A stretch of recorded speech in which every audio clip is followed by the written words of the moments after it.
ॐ अज्ञानतिमिरान्धस्य ज्ञानाञ्जनशलाकया चक्षुरुन्मिलितं येन तस्मै श्रीगुरवे नमः। श्रीचैतन्यमनोभीष्टं स्थापितं येन भूतले स्वयं रूप कदा मह्यं ददाति स्वपदान्तिकं। वन्देऽहं श्रीगुरो शिवदपदकमलं श्रीगुरून् वैष्णवांश्च श्रीरूपं साग्रजातं सहगणरघुनाथान्वितं तं सजीवं साद्वैतं सावधूतं परिजनसहितं कृष्णचैतन्यदेवं श्रीराधाकृष्णपादान् सहगणललिता श्रीविशाखान्वितांश्च। हे कृष्ण करुणा सिन्धु दीनबन्धु जगत्पते गोपेश गोपिकान्त राधाकान्त नमस्तुते। तप्तकाञ्चन गौराङ्गी राधे वृन्दावनेश्वरी वृषभानुसुते देवी प्रणमामि हरिप्रिये। वाञ्छाकल्पतरुभ्यश्च कृपासिन्धुभ्येव च पतितानां पावनेभ्यो वैष्णवेभ्यो नमो नमः। जय श्री कृष्ण चैतन्य प्रभु नित्यानंद श्री अद्वैत गदाधर श्रीवासादि गौरभक्तवृंद। हरे कृष्णा कृष्णा कृष्णा हरे हरे, हरे राम राम राम हरे हरे। नमः ओं विष्णुपादाय कृष्णपृष्ठाय भूतले श्रीमते भक्तिवेदांत स्वामिनिति नामिने। नमस्ते सरस्वती देवे गौरवाणी प्रचारिणे निर्विशेष शून्यवादी पाश्चात्यदेशतारिणे। नमो भक्ति विनोदाय सच्चिदानंद नामिने गौर शक्ति स्वरूपाय रूपानुगराय ते मूकं करोति वाचालं पंगुं लंघयति यत्कृपातमहं वन्दे श्रीगुरुदीनतारिणं श्रीचैतन्येश्वरं परमानन्दं। जय जगन्नाथ, जय बलदेव, जय सुभद्रा। तो जगन्नाथपुरी धाम में आप सभी का बहुत बहुत हार्दिक स्वागत है। जगन्नाथपुरी धाम एक ऐसा धाम है जहाँ पे जो भी यहाँ पे जगन्नाथपुरी में निवास करते हैं तो उनको जो देवता लोग देखते हैं तो इसी प्रकार देखते हैं कि सबके पास चार हाथ है। अभी भी देवता लोग आपको देख रहे होंगे ना, तो उनको लग रहा होगा कि कितना हाथ है, चार हाथ है कि नहीं। और यहाँ पे कहीं पे भी आप चलते हैं तो उसको परिक्रमा माना जाता है, और सो जाते हैं तो दंडवत प्रणाम माना जाता है। हाँ? तो ऐसा धाम है यहाँ पे। और तो यहाँ पे बहुत सारी लीलाएं हुई हैं, और आज भी हम बहुत सुंदर आज दर्शन हुआ जगन्नाथ जी का, बहुत सुंदर दर्शन हुआ जगन्नाथ बलदेव सुभद्रा महारानी का। और प्रसाद भी भरपूर पाए आनंद बाज़ार में। महोदधि में स्नान भी हो गया। पांच तीर्थों में, यहाँ पे 5 तीर्थ है, तो उसमें महोदधि समुद्र भी एक है, रोहिणी कुंड दूसरा है, और इंद्रदम्न सरोवर, और आपके वो हो गया जो श्वेत गंगा वो एक है, और मार्कंडेय सरोवर। इस प्रकार 5 तीर्थ हैं। तो रोहिणी कुंड का भी तो आप दर्शन किए थे मंदिर में, जगन्नाथ मंदिर में, और यहाँ पे भी स्नान कर लिए। तो चैतन्य महाप्रभु जब यहाँ पे संन्यास लेकर आए और यहाँ पे रहते थे, तो क्योंकि चैतन्य महाप्रभु की जो माँ हैं, उन्होंने जब संन्यास महाप्रभु ले रहे थे, माँ ने कहा कि बेटा तुम जो है जगन्नाथपुरी में ही ज़्यादातर रहना। तो इसलिए महाप्रभु जो 24 साल में लगभग 18 साल जो है वो जगन्नाथपुरी में थे। बाकी कुछ दिन के लिए साउथ इंडिया गए थे, कुछ दिन के लिए वृंदावन गए थे। लेकिन तो महाप्रभु जब यहाँ पे आ गए तो हर साल नवद्वीप से भक्त लगभग 200-300 भक्त जो है आते थे रथ यात्रा के समय में। आने में उनको 1 महीना लगता था, 1 महीना आने में लगता था, 1 महीना रुकते थे और 1 महीना जाने में। मतलब साल में 3 महीना जो है उनका इसी में चला जाता था, है ना। हमें तो आने में 1 दिन लगता है, रहते हैं 1 दिन, फिर 1 दिन, हमारे लिए 3 दिन है है ना। तो वो जब आ रहे हैं, जब वो आते हैं तो महाप्रभु उनको कैसे स्वागत करते थे, उसी के बारे में आज हम पढ़ेंगे। तो आप लोगों को दिख रहा है ना, स्क्रीन शेयर है, तो मेरे पीछे दोहराएंगे। अत्युन्दण्डं ताण्डवं गौरचन्द्रः कुर्वन् भक्तैः श्रीजगन्नाथ गेहे नानाभवालङ्कृताङ्ग सौधाम्ना चक्रे विश्वं प्रेम वन्या निमग्नम्।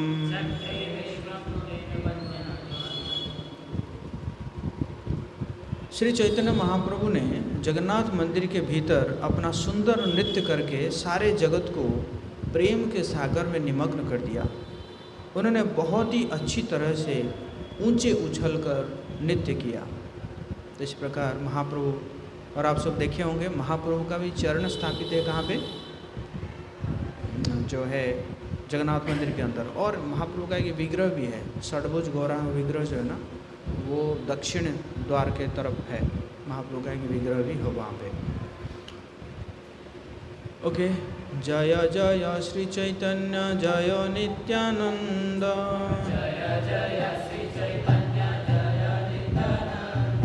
जय द्वैत चंद्र जय गौर भक्त वृंद।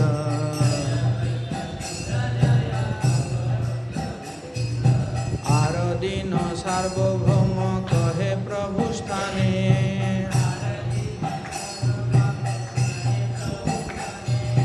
अभयदान देह यदि करी निवेदने।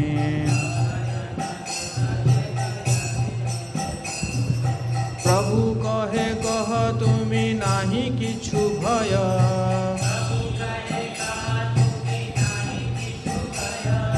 योग्य हईले करीब यो अयोग्य हईला नय।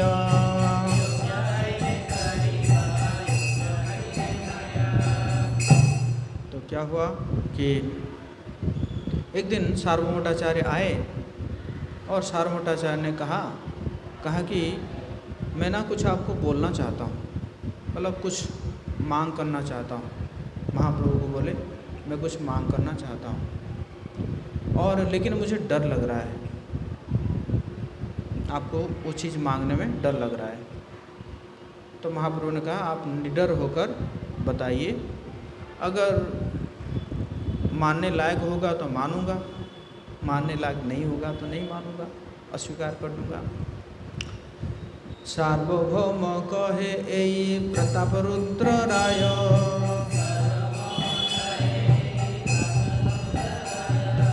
उत्कंठा होयाछे तुमा मिलिबारे चाय।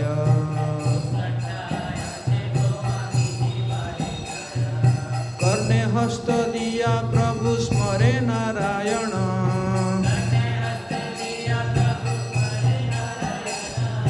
सार्वभौम कह के न अयोग्य वचन।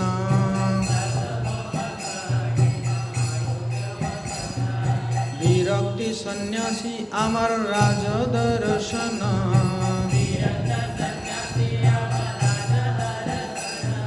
स्त्री दर्शन सम विशेर भक्षण।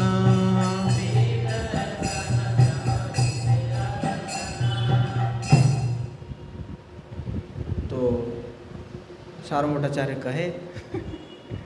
कहे कि ऐसा है, राजा प्रताप रुद्रदेव वो आपसे मिलना चाहते हैं। तो जैसे ही बोले राजा प्रताप रुद्रदेव आपसे मिलना चाहते हैं, तो महाप्रभु ने क्या किया, तुरंत कान में हाथ लगा दिए, जैसे कान में हाथ बंद कर दिए। बोले कैसे अयोग्य वचन आप बोल रहे हैं? और क्या बोले, बोले कि मैं एक विरक्त सन्यासी हूँ, इसलिए मेरे लिए किसी राजा से मिलना उसी तरह घातक है जिस तरह किसी स्त्री से मिलना।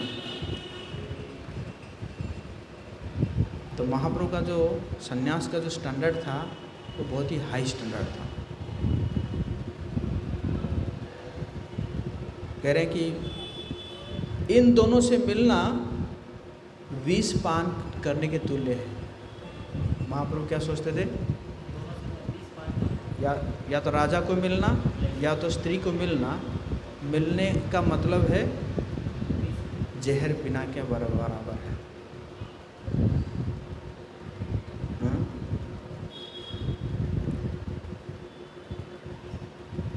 निष्किंचनस्य भगवज्जनोन्मुखस्य पारम्परं जिगीमेश्वर भवसागरस्य संदर्शनं विषयिणामथ यशितां च हा हंत हंत विषभक्षणो तोऽप्यसाधु।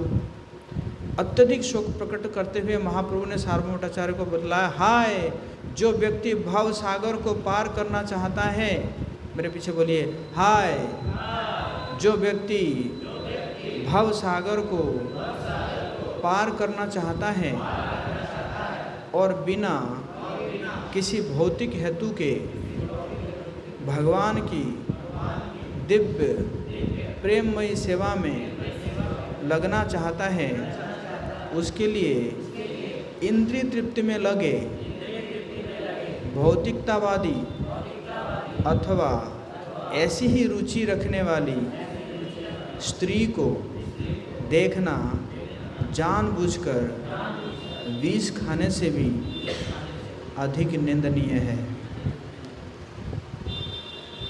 मतलब कहने का मतलब जहर खा लो कोई दिक्कत नहीं है, लेकिन इस ऐसे लोगों से नहीं मिलना चाहिए। मतलब महाप्रभु का जो स्टैंडर्ड है ना, वो है ना बहुत हाई स्टैंडर्ड था ना।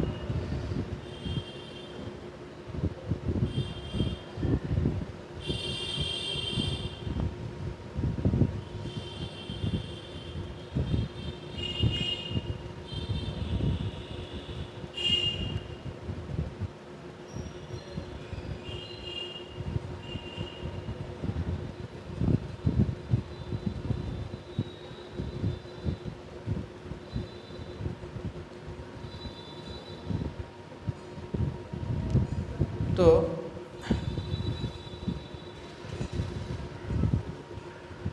श्रील प्रभुपाद जी तात्पर्य में लिख रहे हैं, ये उद्धरण श्री चैतन्य चंद्रोदय नाटक का है। इस प्रकार श्री चैतन्य महाप्रभु एक सन्यासी के लिए सिद्धांतों की स्थापना करते हैं जो आध्यात्मिक प्रगति करने के लिए भौतिक संसार का त्याग करता है। आध्यात्मिक प्रगति जादूगरी के लिए नहीं, अपितु भौतिक जगत पार करके वैकुंठ जाने के लिए होती है। पारम जिगमीशो का अर्थ है भौतिक जगत से उस पार जाने की इच्छा करना।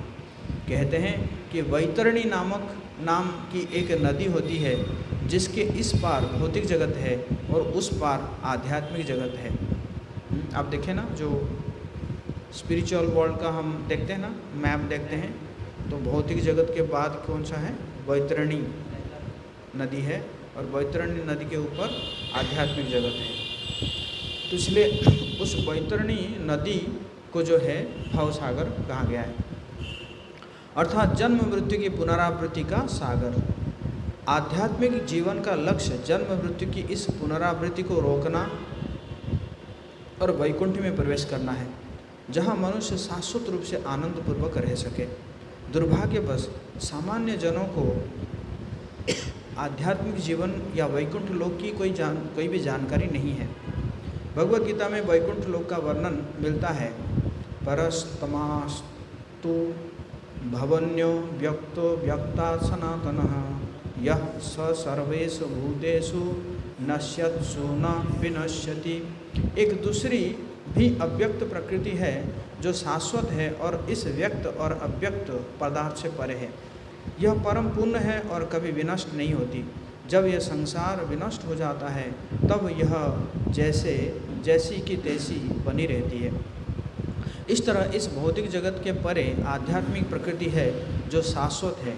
आध्यात्मिक प्रगति का अर्थ है भौतिक कार्यों को बंद करना और आध्यात्मिक कार्यों को शुभारंभ देना है। यह विधि भक्ति योग है। भौतिक जगत में इंद्रिय तृप्ति का साधन मुख्यतः कौन है? स्त्री है। भौतिक जीवन में इंद्रिय तृप्ति का साधन कौन सा मुख्यतः क्या है? स्त्री है। अतः जो आध्यात्मिक जीवन में गंभीरता से रुचि रखता है उसे स्त्री से पूर्ण रूपेण बचना चाहिए। सन्यासी को भौतिक लाभ के लिए किसी भी पुरुष या स्त्री से नहीं मिलना चाहिए। साथ ही भौतिकतावादी पुरुषों या स्त्रियों से बातें करना भी घातक होता है और इनकी तुलना विष पीने से की गई है। श्री चैतन्य महाप्रभु इस बात पर अत्यंत कठोर थे, इसलिए उन्होंने राजा प्रतापरुद्र से भेंट करने के लिए मना कर दिया, क्योंकि वो राजनीतिक और आर्थिक मामलों में सदैव व्यस्त रहता है।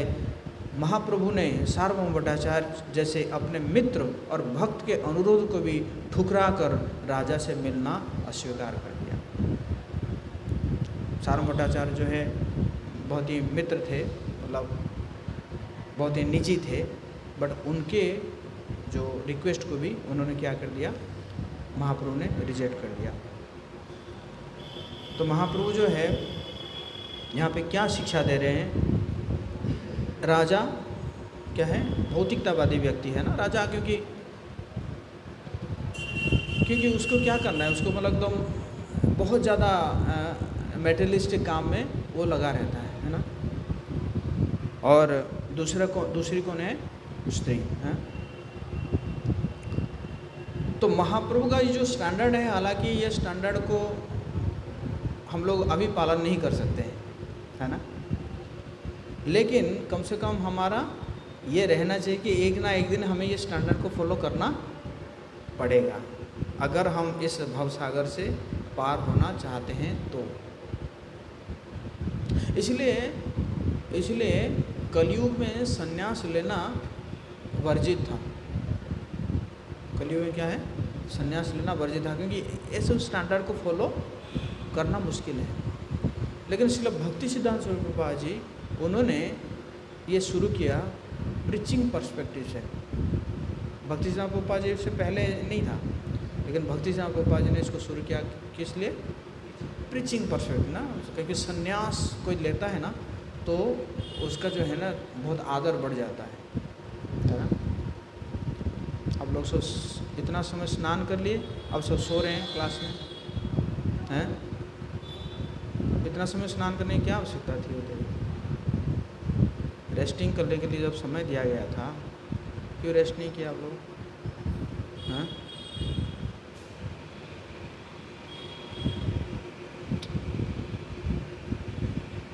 सार्वभौम कहे सत्य तुम्हार वचन,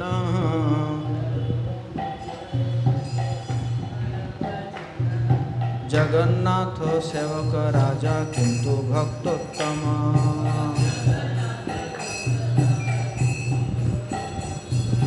प्रभु कहे तथापि राजा कालो सर्पाकारो,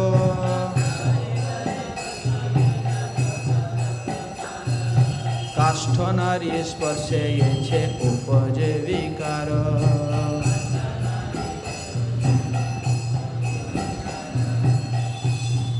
तो सार्वभौम भट्टाचार्य और एक आर्गुमेंट रख रहे हैं, लेकिन प्रतापरुद्र तो भक्त है, भक्त है। तो महाप्रभु कह रहे हैं भक्त, वो सेवक भी है। तो महाप्रभु कह रहे हैं कि हाँ भक्त है, फिर भी राजा को जो है विषैला सांप ही समझना होगा, विषैला सांप है। इसी प्रकार स्त्री चाहे काठ की ही पुतला क्यों ना हो। कोई कहेगा अरे वो तो काठ की पुतला है, स्त्री का एक वो बना के, वो तो काठ की पुतला है, दिक्कत क्या है? तो महाप्रभु कह रहे हैं उस काठ की पुतला को स्पर्श करने मात्र भी मनुष्य का मन जो है वो क्या हो जाएगा, विचलित हो उठेगा, विचलित हो उठेगा। समझ लीजिए, है कि नहीं?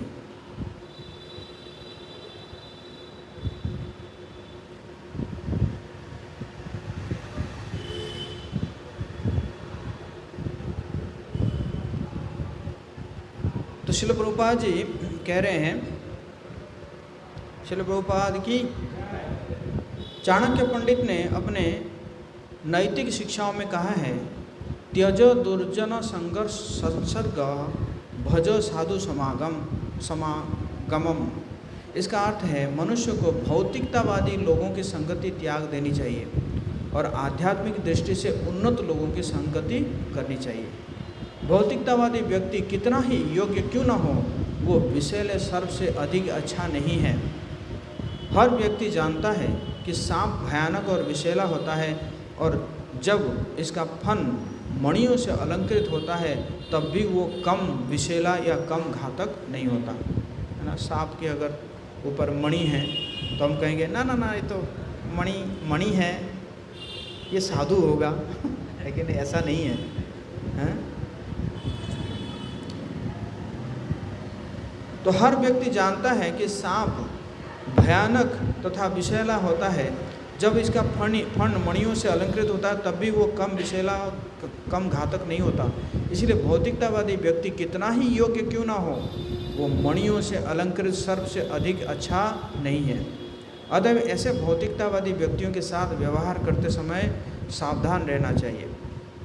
जिस प्रकार की मणियुक्त सर्प से सावधान रहा जाता है, उसी प्रकार स्त्री चाहे काठ की हो या पत्थर की, सजाने पर वो आकर्षक बन जाती है। उसके स्पर्श मात्र से मनुष्य कामुक हो जाता है। अतः मनुष्य को अपने मन पर विश्वास नहीं करना चाहिए, क्योंकि वो इतना चंचल होता है कि वो किसी भी क्षण अपने शत्रुओं के वशीभूत हो सकता है। मन के साथ सर्वदा 6 शत्रु लगे रहते हैं। कौन कौन 6 शत्रु? कौन कौन? काम, क्रोध, लोभ, मोह, मद और आशा। आध्यात्मिक चेतना में रत मन से भी उसी तरह सावधान रहने की आवश्यकता है जिस तरह सांप से सावधान रहना चाहिए। मनुष्य को यह कभी नहीं सोचना चाहिए कि उसका मन प्रशिक्षित हो गया है अतः वो जो चाहे कर सकता है। आध्यात्मिक जीवन में रुचि रखने वाले व्यक्ति को अपने मन को सदैव भगवान की सेवा में लगाए रखना चाहिए, जिससे मन के साथ लगे हुए उसके शत्रु दमित हो जाए। यदि मन हर क्षण कृष्ण भावना में नहीं लगा रहेगा तो वो शत्रुओं के वश में हो सकता है। इसी तरह हम मन के शिकार बन सकते हैं। हरे कृष्ण मंत्र का जप करने से मन कृष्ण के चरण कमलों में निरंतर लगा रहता है, जिसके मन के शत्रुओं को आक्रमण करने का अवसर नहीं मिल पाता। इन श्लोकों के अनुसार श्री चैतन्य महाप्रभु के उदाहरण का अनुसरण करते हुए हमें मन के प्रति सदैव सतर्क रहना चाहिए। उसे किसी भी परिस्थिति में इधर उधर नहीं लगाना चाहिए। क्या रील्स देखने में, आकाश प्रभु, रील्स देखने में या कई प्रकार का वीडियो देखने में इधर उधर नहीं लगाना चाहिए। एक बार उत्तेजित होने पर मन इस जीवन में विध्वंस कर सकता है, चाहे कोई कितना ही आध्यात्मिक रूप से उन्नत क्यों ना हो। एक बार अगर विचलित हो गया तो बहुत ही गड़बड़ कर सकता है ना। जैसे सौबरी मुनि देखिए, सौबरी मुनि अगर ऐसे विवाह करते तो एक स्त्री से विवाह करके रह जाते ना, लेकिन स्त्री से बचने के लिए वो नदी के अंदर गए, यमुना के अंदर जाके तपस्या करने लगे, है कि नहीं। लेकिन वहाँ पे भी क्या हुआ, मछली, 2 मछली सेक्स कर रहे थे, उसको देख के इतना उत्तेजित हो गए और आए मानधाता के 50 कन्याओं को विवाह कर लिया क्या समझ गए ना। बाहर अगर चाहे तो एक स्त्री से 50। हालांकि उसका कारण ये था कि गरुड़ जी के प्रति वो क्या किए थे, अपराध किए थे, वैष्णव अपराध किए थे ना। तो इसलिए प्रभुपाद जी देखिए कह रहे हैं एक बार उत्तेजित होने पर मन इस जीवन में विध्वंस कर सकता है, चाहे कोई कितना भी ही आध्यात्मिक रूप से उन्नत क्यों ना हो। आप कह रहे नहीं नहीं मैं तो बहुत अच्छा है, रोज़ 16 माला का जप कर रहा हूँ, मॉर्निंग प्रोग्राम कर रहा हूँ, सब कुछ कर रहा हूँ, तो थोड़ा सा कर ही लेते हैं, क्या दिक्कत है। मन विशेषता भौतिकतावादी पुरुषों या स्त्रियों के संगति से उत्तेजित होता है। दो चीज़ उत्तेजित है, कैसे? एक है भौतिकतावादी पुरुषों और स्त्रियों के साथ, है ना। भौतिकवादी पुरुषों के तो जब देखता है ना, मिलता है तो लगता है कि मेरे पास भी ऐसे होना चाहिए, मेरे पास ऐसे गाड़ी होनी चाहिए, हैं, मेरे पास भी ऐसे बिल्डिंग होना चाहिए, है ना, मेरे पास ऐसा स्टेटस होना चाहिए, हैं। और स्त्रियों के साथ मिलता है तो उत्तेजित होता है, स्त्री को भोग करना चाहता है ना, स्त्री का कंट्रोलर बनना चाहता है ना।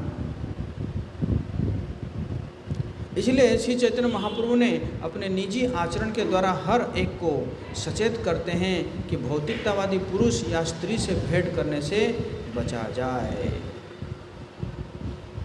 आकारादपि भेतव्यम स्त्रीणां विषयणामपि यथा है मनसः क्षोभस्तथा तस्या कृतेरपि। जिस तरह मनुष्य किसी जीवित सर्प या सर्प की आकृति को देखते ही डर जाता है, उसी तरह आत्म साक्षात्कार के इच्छुक व्यक्ति को भौतिकतावादी पुरुष या तथा स्त्री से डरना चाहिए। उसे उनके शारीरिक लक्षणों पर दृष्टि भी नहीं डालनी चाहिए, अगर आत्म साक्षात्कार में इच्छुक है तो, है ना। ऐसे बात पुनरपि मुखे न आनिबे,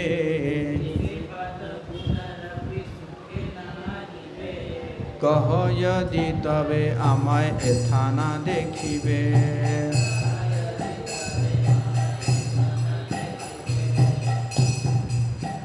तो महाप्रभु ने कहा कि देखो, अगर, है ना, अगर आप ऐसे करोगे ना तो क्या होगा, मैं ये जगह छोड़ के चला आऊँगा, है ना। अगर दोबारा ऐसे बोलेंगे तो क्या होगा, मैं छोड़ के चला जाऊँगा।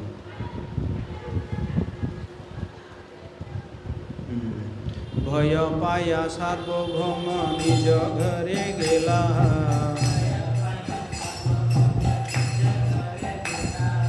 बासाय गिया भट्टाचार्य चिंतित होइला।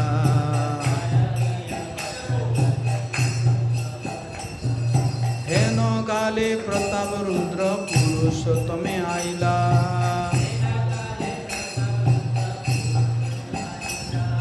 पात्र मित्र संगे राजा दर्शने चलिला।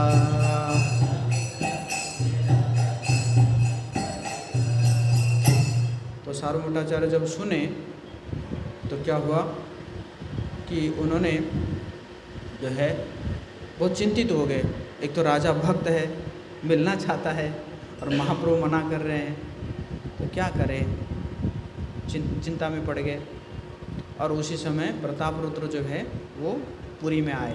एक्चुअली उस समय राजधानी जो है ना वो कटक था, उड़ीसा का राजधानी कटक आप क्रॉस करके आए ना, तो कटक राजधानी था, तो वहाँ पे रहते थे राजा।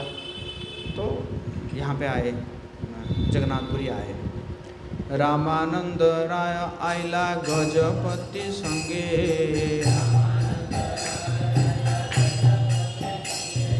प्रथम ये प्रवरे आशी मिला बहु रंगे।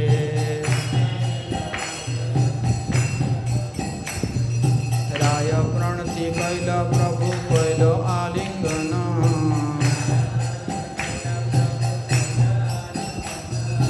दुई जने प्रेमावेशे करे न क्रंदन।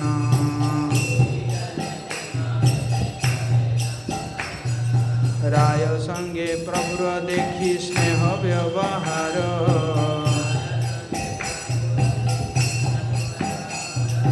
सर्वभक्त गणेर माने हईल चमत्कार।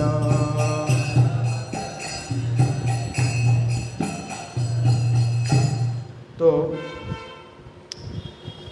रामानंद राय भी राजा के साथ आए। रामानंद राय जो कि उस समय माड्रास था, है ना, चेन्नई को माड्रास कहा जाता था। चेन्नई तो अभी चेंज हुआ है, आई थिंक 10-15 साल पहले ही चेंज हुआ है। पहले माड्रास हुआ करता था। तो माड्रास का जो है गवर्नर थे कौन? रामानंद राय। और जब चैतन्य महाप्रभु गए थे साउथ इंडिया तो रामानंद राय के साथ मिले थे और बहुत बढ़िया उनके बीच में चर्चा हुई थी। लेकिन महाप्रभु ने उनको कहा था कि है ना, छोड़ दीजिए इसको, हैं, ये सब छोड़ दीजिए। और तो रामानंद राय जो है राजा के साथ आए। जब राजा आए पुरी में और फिर आके महाप्रभु के पास आए। महाप्रभु का आए तो प्रणाम किए। तो चैतन्य महाप्रभु ने क्या किया, उनको, है ना, उनको जो है आलिंगन किए, बहुत, है ना, बहुत प्रेम से आलिंगन किए। और सब लोग जो है बहुत ही बहुत विस्मित हो गए, क्योंकि दोनों आलिंगन कर रहे थे, दोनों के आंखों से अश्रु निकल रहा था। राय कहे तुम्हारा आज्ञा राजा के कहिलो,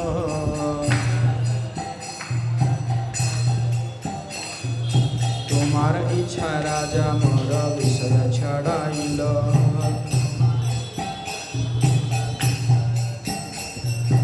आमी कही आमा हईते ना होय विषय,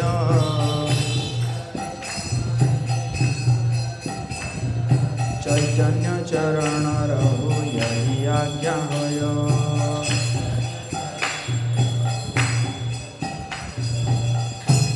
तो रामानंद राय ने कहा कि मैंने राजा प्रताप रुद्रदेव को आपके आदेश से अवगत करा दिया है कि मुझे नौकरी से मुक्त कर दे। आपकी कृपा से राजा ने प्रसन्न होकर मुझे इन भौतिक कार्यों से मुक्त करा दिया। हरि बोल। और मैंने उनसे कहा कि हे राजन, अब मैं राजनीतिक कार्यों में नहीं लगा रहना चाहता। मेरी इच्छा केवल श्री चैतन्य महाप्रभु के चरण कमलों के रहने की है। कृपया मुझे अनुमति दे। तुम्हारो नाम सुनी राजा आनंदित होइलो,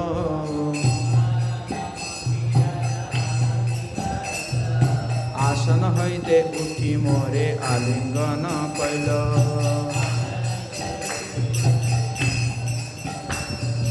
तुम्हार नाम सुनी हईल महाप्रेमावेश,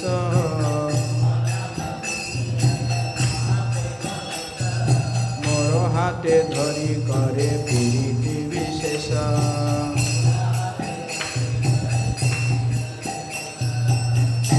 तो जैसे ही रामानंद राय कह रहे हैं, कह रहे कि जैसे ही मैंने ये प्रस्ताव रखा और आपका नाम जब मैंने बोला तो राजा जो है बहुत प्रसन्न हो गए और वो आके मुझे आलिंगन कर लिए। जब चैतन्य महाप्रभु का नाम सुने, प्रताप रुद्रदेव आके रामानंद राय को आलिंगन कर, राजा जो है एक गवर्नर को आलिंगन कर रहा है।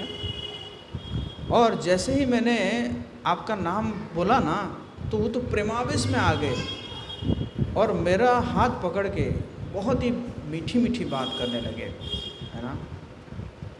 तो इस प्रकार मतलब अब जो है ना, महाप्रभु के पास बोल रहे हैं तो, है ना, महाप्रभु का भी थोड़ा सॉफ्ट हार्टेड हो जाएगा राजा के प्रति, है ना, प्रताप रुद्रदेव के प्रति। तुम्हारो ये वर्तन तुम्ही खाओ से ही वर्तना, निश्चिंत होया भज चैतन्य चरण।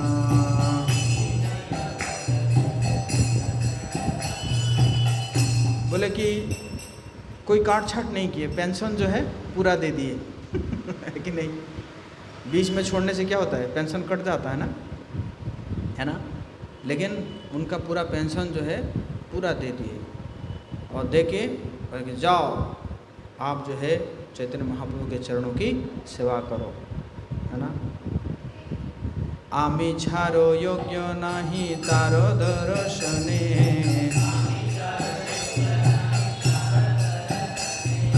तारो एई भज जे तारो सफल जीवने।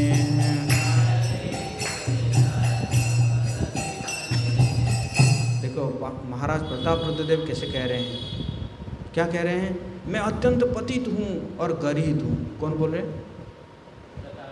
महाराज प्रताप रुद्रदेव कह रहे हैं मैं अत्यंत और पतित और गरीब हूँ क्योंकि मैं महाप्रभु का दर्शन पाने के लिए अयोग्य हूँ, मुझे दर्शन नहीं मिल रहा है उनका।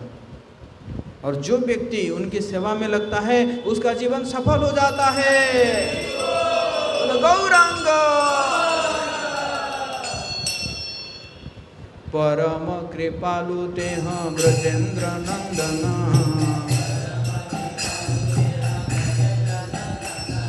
कोनो जन्मे मोरे अवश्य दिवे न दर्शना।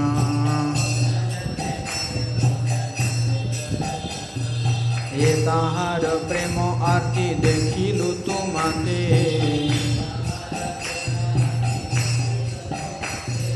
तारो एक प्रेम लेस नहीं को आमते।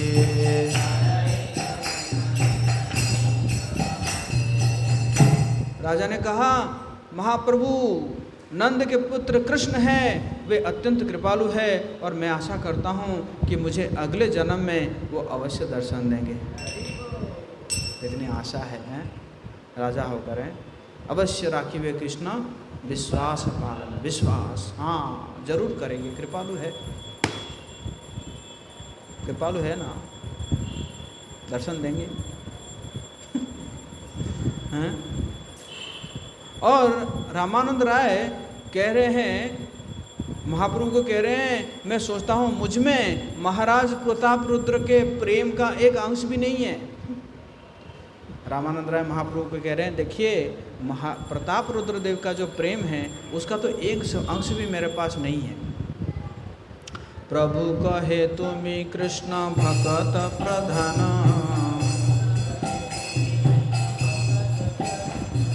तुमा के ये प्रीति करे सही भाग्यवान।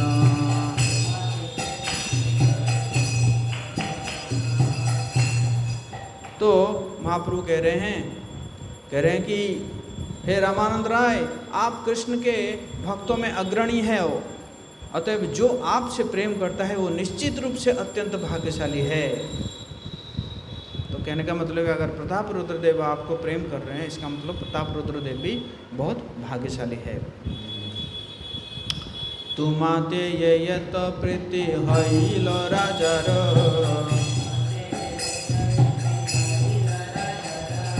एई गुणे कृष्ण तारे करिवे अंगीकार।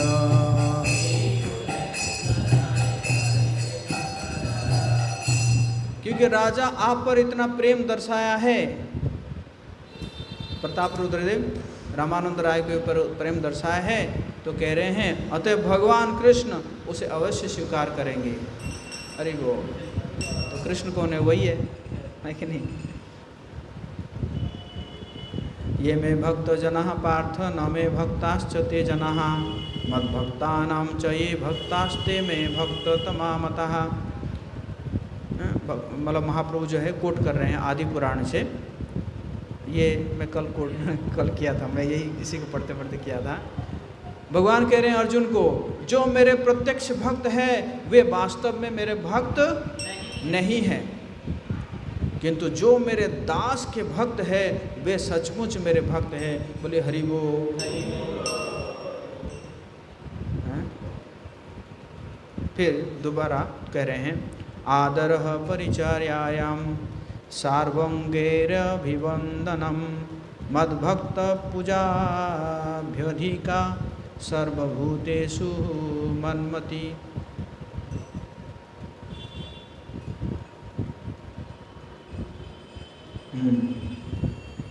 मदर्थे स्वंगचेष्टा च वचसा मद्गुणैरणं मयर्पणं च मनस सर्वकाम विवर्जनम। मेरे भक्त बड़ी सतर्कता और आदर से मेरी सेवा करते हैं, वे अपने सारे अंगों से मुझे नमस्कार करते हैं, वे मेरे अन्य भक्तों की पूजा करते हैं और सारे जीवों को मुझसे संबंधित पाते हैं। वे मेरे लिए अपने शरीर की सारी शक्ति लगा देते हैं, वे मेरे गुणों तथा रूपों की महिमा का बखान करने में अपनी वाणी का प्रयोग करते हैं, वे अपना मन भी मुझे अर्पित कर देते हैं और सारी भौतिक इच्छाओं को त्यागने की चेष्टा भी करते हैं। मेरे भक्तों की ये लक्षण है। फिर शिव जी का श्लोक कोट कर रहे हैं, ये भी कल भी मैंने स्टेटस में डाला था। मेरे पीछे दोहराएंगे। आराधनानां सर्वेषां विष्णोराराधनं परं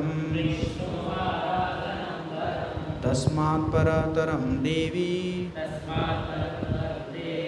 तदीयानां समर्चनम्। शिव जी दुर्गा जी से कहते हैं, ये पद्म पुराण में वर्णन है, हे देवी, यद्यपि वेदों में देवताओं की पूजा की संस्तुति की गई है, लेकिन भगवान विष्णु की पूजा सर्वोपरि है। किंतु भगवान विष्णु की सेवा से भी बढ़कर उन वैष्णव की सेवा जो भगवान विष्णु से संबंधित है। बोले हरि बोल। वैष्णव की सेवा जो है विष्णु के सेवा से भी बढ़कर है ना।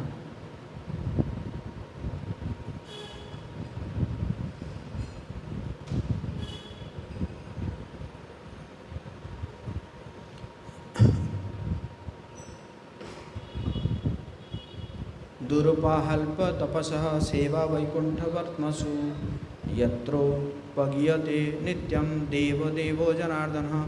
जिनकी तपस्या बहुत कम है, वे भगवत धाम वापस जाने के मार्ग पर आगे बढ़ते हुए शुद्ध भक्तों की सेवा शायद ही प्राप्त कर सकते हैं। शुद्ध भक्त उन भगवान की महिमा के गायन में अपना 100% समय लगाते हैं, जो देवताओं के स्वामी हैं और सारे जीवों के नियंता है। पूरी भारती गोसाई स्वरूप नित्यानंद, बोलिए जगदानंद मुकुंद मुकुंद आदि यत भक्त वृंद। तो उस समय महाप्रभु के समक्ष परमानंदपुरी ब्रह्मानंद भारती गोसाई, स्वरूप दामोदर गोसाई, नित्यानंद प्रभु, जगदानंद मुकुंद और अन्य भक्त भी उपस्थित हैं। चारि गोसाई र कैल राय चरण वंदन, यथा योग्य सब भक्तिर करिल मिलन।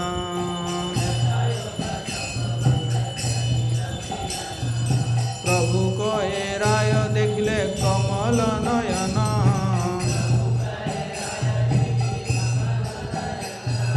राय कहे एबे आई पाव दर्शन।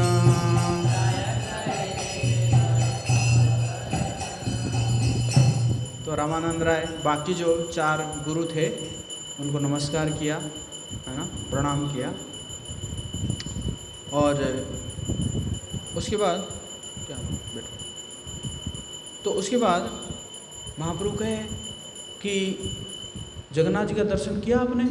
रामानंद राय से पूछ रहे हैं। तो रामानंद राय कह रहे हैं अभी जाऊंगा दर्शन करने के लिए, अभी जाऊंगा। मतलब महाप्रभु के भक्त जो है ना, वो पहले महाप्रभु को ही दर्शन करने आते थे।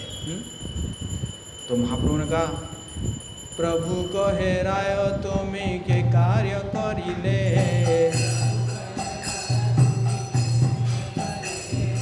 ईश्वर ना देखी केने आगे यथा अइले।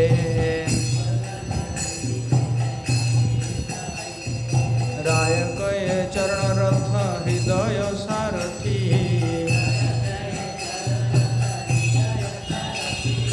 यहाँ लया जायो तहाँ जायो जीवरथी।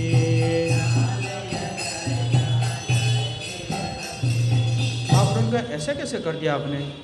पहले जगन्नाथ जी का दर्शन ना करके आप जो है यहाँ पे आ गए। पहले जगन्नाथ जी का दर्शन करना चाहिए था ना। तो रामानंद राय क्या कह रहे हैं?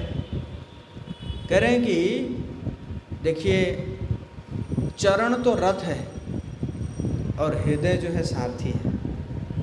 चरण क्या है? रथ है और हृदय सारथी है। और हृदय जीव को जहाँ भी ले जाता है, जीव को वहीं जाना पड़ता है। तो हृदय तो यहीं पे ले आया, है ना।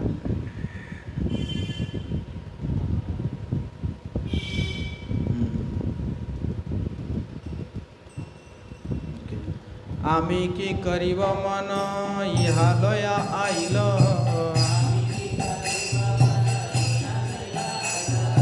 जगन्नाथ दर्शन विचार ना कैल।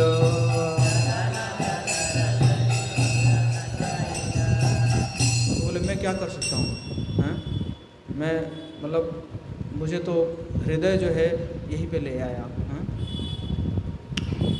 तो मेरा मन मुझे यहाँ ले आया। मैं पहले जगन्नाथ जी के मंदिर जाने के बाद सोच भी नहीं पाया, ये सोच भी नहीं आया ना। प्रभु को हे शीघ्र गिया कर दर्शन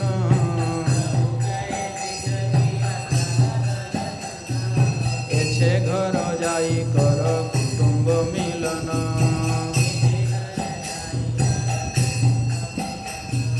प्रभु आज्ञा पाय राय चलीला दर्शने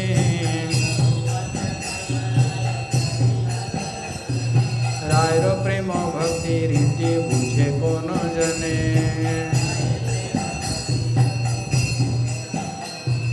तो महाप्रभु का ठीक है आगे तो आगे, लेकिन अभी जो है जाओ जगन्नाथ जी का दर्शन करो और उसके बाद जाके घर में अपने परिवारों से मिलो। त्रेयासी राजा सार्वभौमे बोलाइला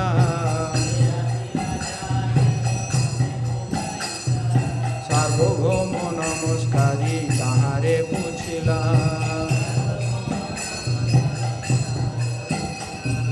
मोर लागी प्रभु पदे कैले निवेदन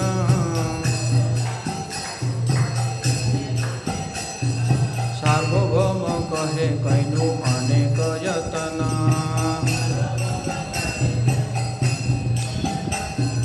तथापि न करे तेह राज दर्शन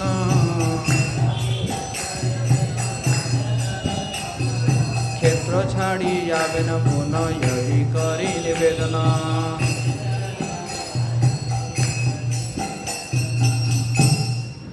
तो राजा ने पूछा सार्वभौमाचार्य को कि कुछ मेरे बारे में कुछ मेरा जो आग्रह था कुछ बताए थे महाप्रभु को।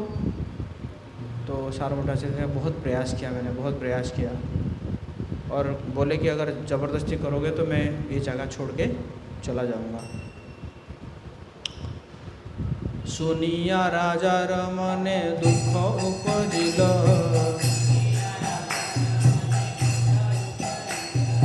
निषाद करिया किछु कहिते लागिल।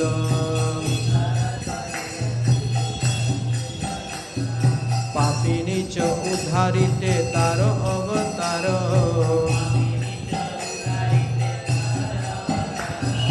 जगाई माधाई देह करिला उद्धार।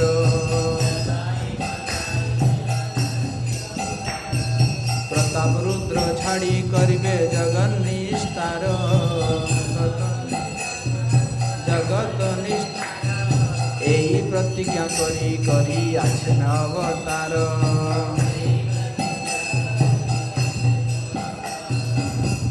तो कितना इंटेलिजेंट है प्रताप रुद्र देव, है ना। भक्त बहुत चतुर होते हैं, प्रताप रुद्र भक्त थे ना। करें कि सभी पापियों को उद्धार करने के लिए उनका अवतार हुआ है। जगाई माधाई तक उनको उन्होंने उद्धार कर दिया। तो क्या उन्होंने प्रतिज्ञा लिया है क्या सभी पापियों को उद्धार करूंगा सिर्फ प्रताप रुद्रदेव को छोड़ के, हैं? ऐसा प्रतिज्ञा लिया है क्या उन्होंने, है ना। ऐसा क्या प्रतिज्ञा लिया, मतलब इसका मतलब को बहुत विनम्र थे ना प्रताप रुद्र। ऐसे नहीं अरे सन्यासी बड़ा भाव खा रहा है कि नहीं, ऐसे नहीं है।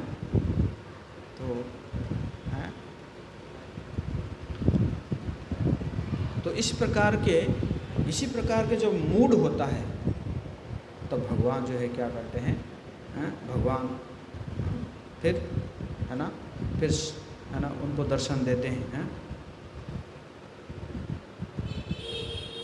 तो इसी प्रकार मूड होना चाहिए, है ना।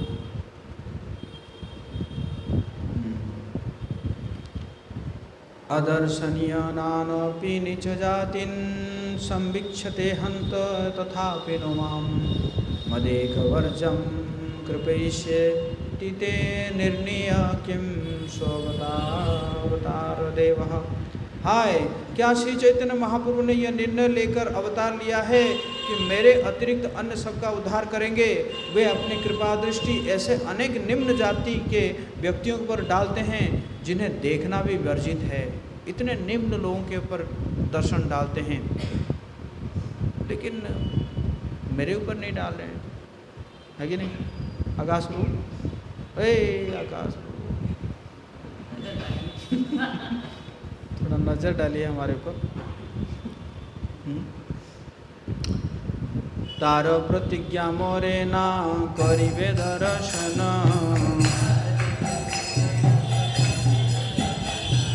मोर प्रतिज्ञा कहा बिना छाड़िब जीवन।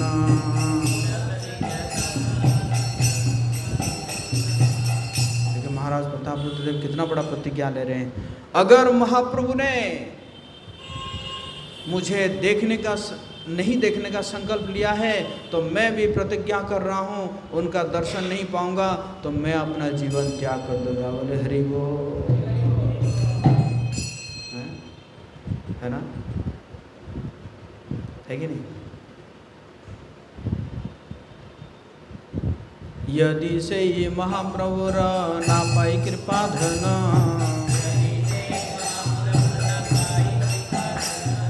किबा राज्य किबा देह सब अकारण।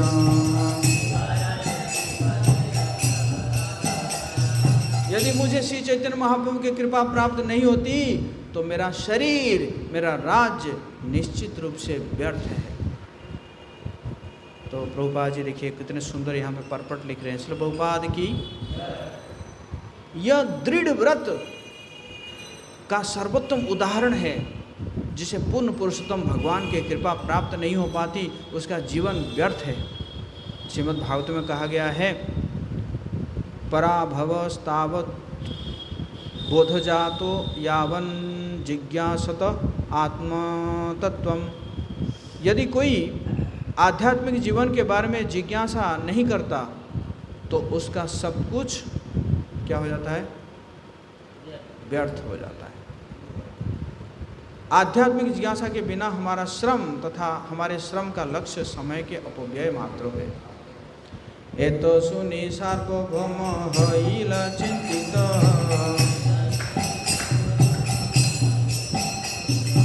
राजार अनुराग देखी हईला विस्मित।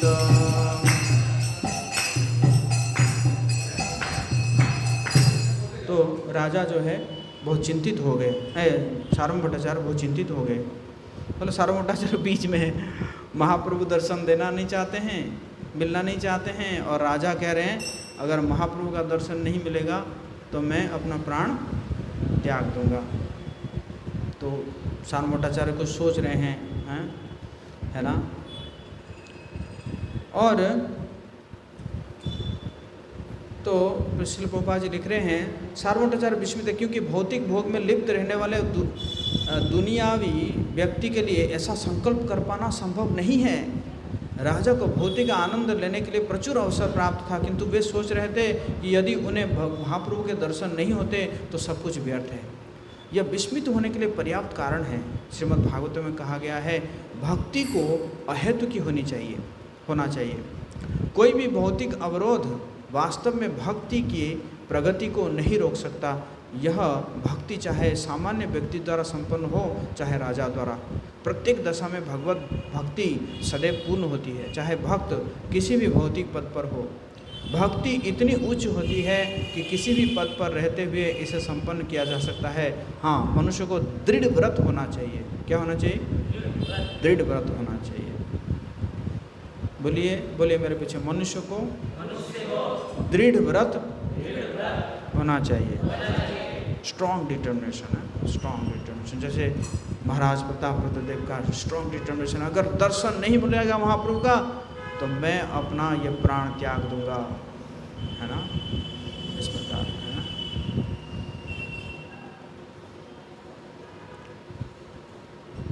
भट्टाचार्य कहे देव ना कर विषाद,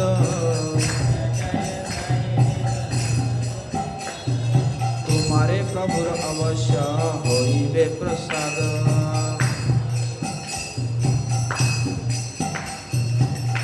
तो सार्वभौमाचार्य सांत्वना दिए, चिंता ना करे महाराज, हे राजन चिंता ना करे, आपके दृढ़ संकल्प के कारण आपको चैतन्य महाप्रभु की कृपा अवश्य प्राप्त होगी। बोले हरि बोल।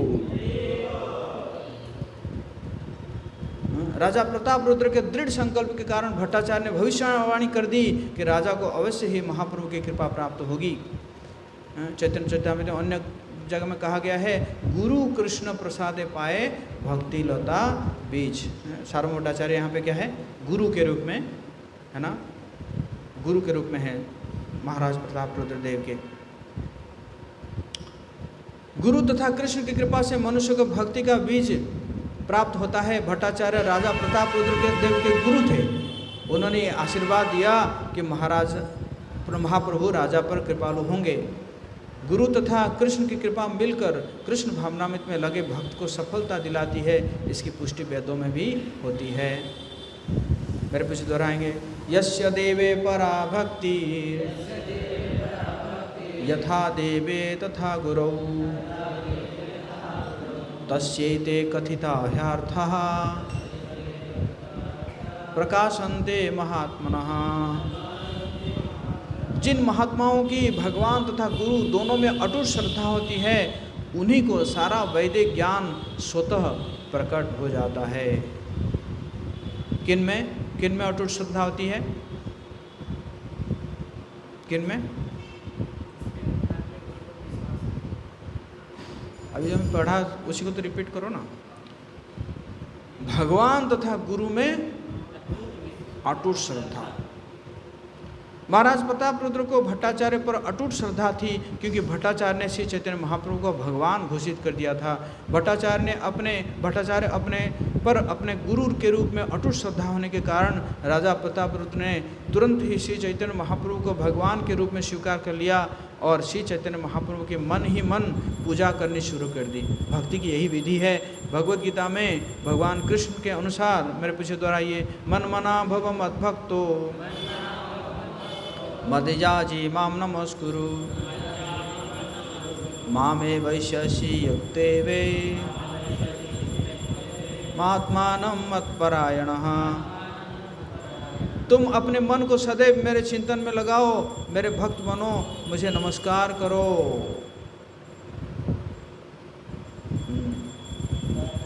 मेरी पूजा करो। इस तरह मुझ में पूर्णतया मग्न होने पर तुम मेरे पास अवश्य आओगे। यह विधि अत्यंत सरल है, बस गुरु द्वारा उससे इसका दृढ़ विश्वास प्राप्त होना चाहिए। कृष्ण ही पूर्ण पुरुषोत्तम भगवान हैं, ऐसा निश्चय कर लेने पर मनुष्य कृष्ण का चिंतन, उनका कीर्तन तथा उनकी महिमा का गायन करके आगे उन्नति कर सकता है। इसमें संदेह नहीं है कि ऐसे पूर्णतया शरणागत भक्त को भगवान कृष्ण का आशीर्वाद प्राप्त होगा।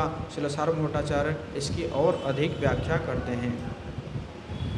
तेह प्रेमाधीन तुम्हारो प्रेम गाढ़तर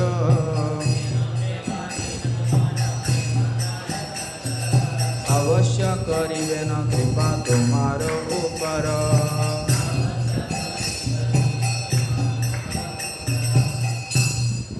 जब भट्टाचार्य ने राजा के दृढ़ संकल्प को जान लिया तो उन्होंने घोषित किया, केवल शुद्ध प्रेम से भगवान तक पहुंचा जा सकता है।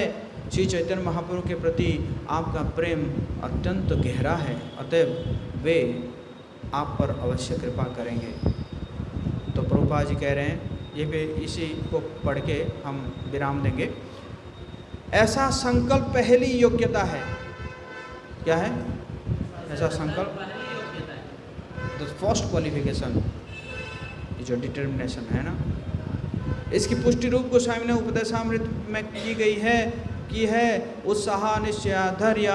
मनुष्य में प्रथम तो दृढ़ संकल्प, दृढ़ विश्वास होना चाहिए। मनुष्य को भक्ति में लगने पर यह दृढ़ संकल्प बनाए रखना चाहिए, तभी कृष्ण उसकी सेवा में प्रसन्न होंगे।